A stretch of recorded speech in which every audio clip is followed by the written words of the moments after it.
puntahan naman po natin yung pagpapanagot kay dating Pangulong Rodrigo Duterte sa mga kasalanan niya nung siya po ay nanunungkulan.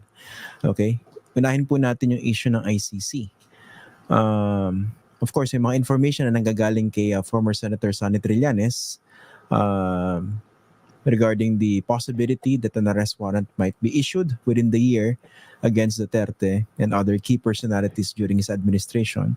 Pero so far, yung public pronouncement ng Marcos administration is that hindi pa rin sila makikipag-cooperate dito sa ICC. What do you think of that? Hindi tayo sang-ayon dyan. Hindi natin gusto yung posisyon na yan o yung posturing na yan ng BBM administration na hindi sila makikikooperate dahil wala na daw jurisdiction dahil sa pag-withdraw, na hindi naman tama yan.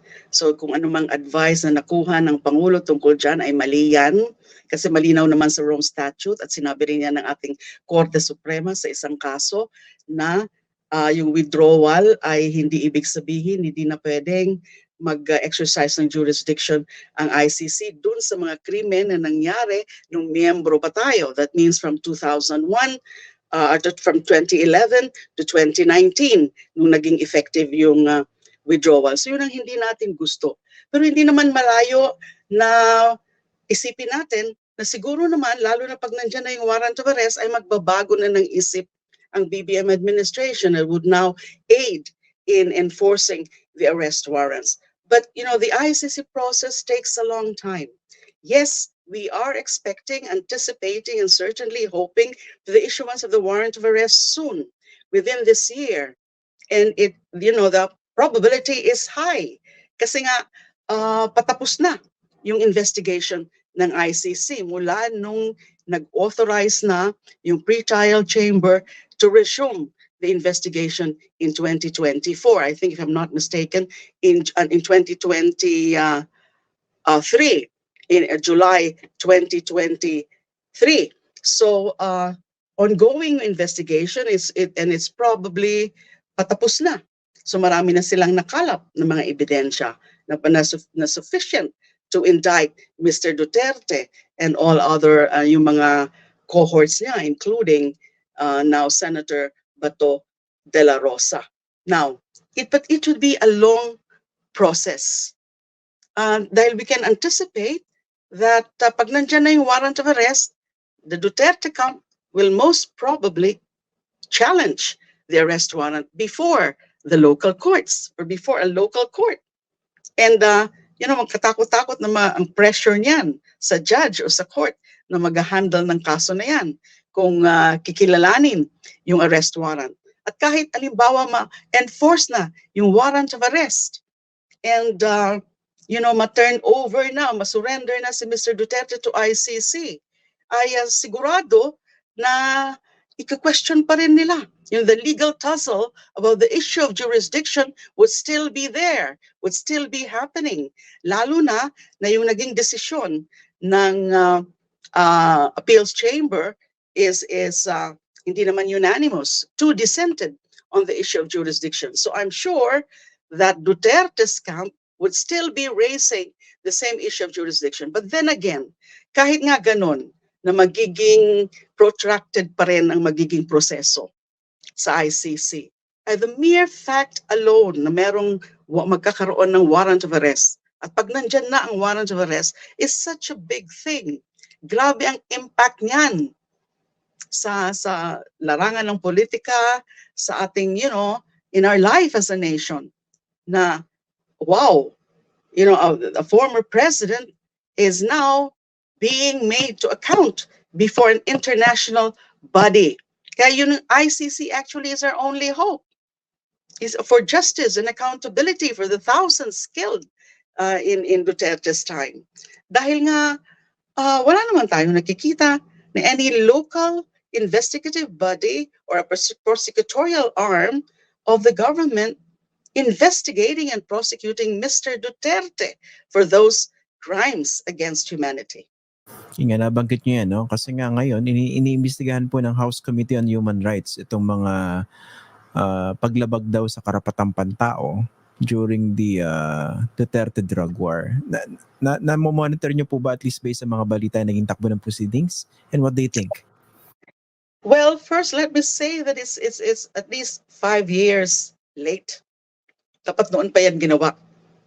Pero we cannot, of course, expect the House of Representatives then, who was then a rubber stamp of Duterte, to do that investigation. I tried in the Senate, but what happened? I was ousted as the chairperson of the Committee on Justice and Human Rights. Now, but then again, there's the saying that better late than never. Pero dapat ipatawag yan si Mr. Duterte dyan sa hearing. Walang saysay yung hearing na yan para sa akin. Kung hindi pa harapin si Mr. Duterte. At aaminin yan uli. Kung magalit yan, aaminin yan, magyayabang pa. So kung mangyari yan, na mapaharap siya, at ganun uli ang gawin niya, na aaminin niya na siya ang nag-order, talaga namang, naririnig naman natin yan. We were all witness to that. Yung mga kill orders niya. So can you imagine, pag nasa House of Representatives, that should be on record and he will be under oath. Then, at least makakatulong siguro yung House inquiry na yan. I-submit nila yung video ng testimony na yan ni Mr. Duterte kung sakasakali at magiging added evidence yan against Mr. Duterte. So para sa akin, dapat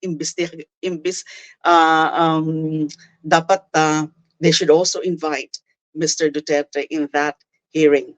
Basta ba makatulong? Siguro makakatulong yung hearing na yan sa kabuuan. But then again, sabi kasi ng ICC, wala silang nakikita talaga na enough efforts, lalo na yung mga criminal investigations. Yung conclusion nila, when they junked the appeal of the Philippine government dun sa pag-resume ng investigation, is ang sabi nila, nakikita nilang mga investigative steps and whatever proceedings that we're having here with regard to the Duterte drug war killings are not sufficient enough. They are not concrete and compelling enough to that could sufficiently mirror the kind of and the quality of the investigation being conducted by the ICC. Kasi tinitingnan nila yung mga criminal investigations and criminal prosecutions. Anong nangyari? Bukod sa dalawang kaso lang, yung kaso ni Kian de los Santos and then yung isang kaso involving two other teenagers, si De Guzman and si Arnaiz, wala na tayong narinig. And yung sinabi ni Solicitor General Guevara, 52 cases ang prioritize nila.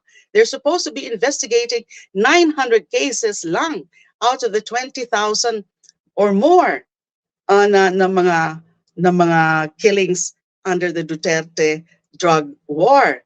So, 52 ang prioritize. Ay ilang porsyento yan? Wala, less than 1%, 0.0% or 17% lang siguro yan. So, wala silang nakikitang ganun. Their conclusion is that the government is not serious enough and is not sincere enough. They are not genuinely able to carry out, and they are not genuinely willing to carry out an investigation into the Duterte drug war killings, and let alone target Mr. Duterte as the mastermind of these killings. Ayan, sana nakikinig po kayong mga viewers. In particular, yung mga trolls. Ang dami talagang trolls ngayon po. No? Dadagdagan ko lang yung sinabi ni Senator De Lima. No? Ang tinutukoy po niya dyan yung complementarity principle kung kailan papasok yung ICC as a court of last resort. Dahil nakalagay po sa Rome Statute na nagbuo po ng ICC, dapat unwilling and unable to genuinely prosecute yung bansa na involved. So nilatag naman doon sa pagdinig ng mababang kapulungan yung napakaliit na bilang ng investigasyon na nagawa. Ang gusto ko po sana idagdag sa sa nakatanungan po, no, Senator. Kasi nung pinapanood ko yung hearing na yon, may pagkakataon na parang sinisisi pa po yung mga biktima at yung kanilang mga kaanak. Dahil tinatanong, bakit hindi kayo lumapit sa pulis? Bakit hindi kayo nagsampa? Huli ko po nadinig yan doon po sa napakagaling na abogado, si Salvador Panelo, na dati pong tumingin tagapagsalita at Chief Legal Counsel ni Rodrigo Duterte. Siya nagsasabi dati, nung personally nakakapanayam ko siya, Dapat kasi lumalapit yung mga biktima sa pulis at nagpa-file ng kaso. Paano raw tatakbo o gugulong yung justisya kung wala nagpa-file? Bilang isang human rights lawyer at inimbestigahan nyo po yung Davao Death Squad, no? I think dyan po nagsimula yung gigil sa inyo na Rodrigo Duterte. Bakit ba hindi madali para sa isang biktima yung lumapit po sa pulis? Malinaw kasi na siyempre mga matatakot yun. No. They're after a very powerful figure na alam nila kung sino nag-utos ng mga patayan na yan. And it happens to be the highest or the most powerful official of the land during his term. So hindi madali basta-basta. Hindi naman nila nakikita na magiging safe sila kung lumapit sila sa mga authorities. Yan talagang problema even in my CHR days nung inimbestigahan namin yung Davao Death Squad killings, halos wala naman talagang humarap dun sa formal probe na ginawa namin sa public inquiry, ilan-ilan lang. Kasi yung mga iba, they met with us clandestinely, sikreto namin silang kinausap at kinuha yung kanilang statement na ginamit pa nga yung kanilang mga nag-alias lang ang ginamit namin kasi ayaw talaga nilang mabulgar kung mga sino sila dahil sa takot. So hindi natin mabe-blame ang mga biktima. No, it doesn't mean na simply because walang mga lumalapit na mga biktima o walang mga lumalapit o konting-konti lang yung lumalapit na mga possible witnesses or prospective witnesses ay hindi nagagalaw ang gobyerno. Mandato yan ng DOJ. Mandato yan ng mga law enforcement authorities natin. That's their function in life precisely, to investigate. So, kung talagang gusto nila na imbestigahan ng seryoso yung mga pangyayari na yan, yung mga killings na yan, sila ang gumawa ng paraan to reach out to these victims, to find the evidence, to find the right witnesses to these killings. Hindi pwedeng sinishift mo ang blame doon sa mga biktima. Biktima na nga sila. Kailangan silang tulungan ng seryoso, ng sincero ng gobyerno. Nga pala, ito naalala ko po, no? Noong na-interview ko si Arturo Las Cañas before, and then nasa affidavit din po niya ito na isinamuti sa ICC, nabanggit kayo dun na nag-iimbestiga raw kayo doon sa tama ba, Laud Quarry sa Davao? Yeah. Yes. Binalak daw kayong i-assassinate or patayin. Were you aware, Sinabi made po aware yan of this? pareho ni... Yes, I was made aware of that after that, subsequent na. And then sinabi rin niya ni Edgar Matubato nung humarap siya sa Senado at sinabi rin nga ni Arturo Las Cañas na naging target pala ako ng assassination. Pero buti na lang, hindi ko pa oras. Hindi mo pa talaga oras. Dahil mali yung pinuntahan namin. Doon pa pala sa mas mataas. Because the Laud Quarry, yung it's a hilly space. It's a hilly area. So, yung team namin, which is a small team of CHR investigations and some CIDG personnel, ay umabot lang sa isang part. At doon pala, sabi ni Mr. Matubato, ay doon pala sila sa mas mataas na nakaabang yung mag-a-ambush sa amin. So it was not yet my time. So kung mismo yung mga nag-iimbestiga, yung CHR na kami nun, ay pwedeng targetin for assassination, ano pa? Yung mga maliliit na mga witnesses, yung mga biktima.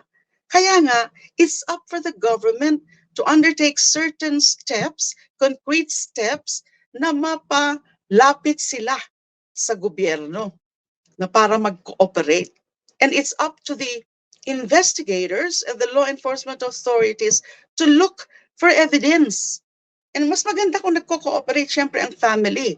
But there are ways to persuade them to cooperate. But please stop blaming them. Dahil trabaho yan ng gobyerno to investigate.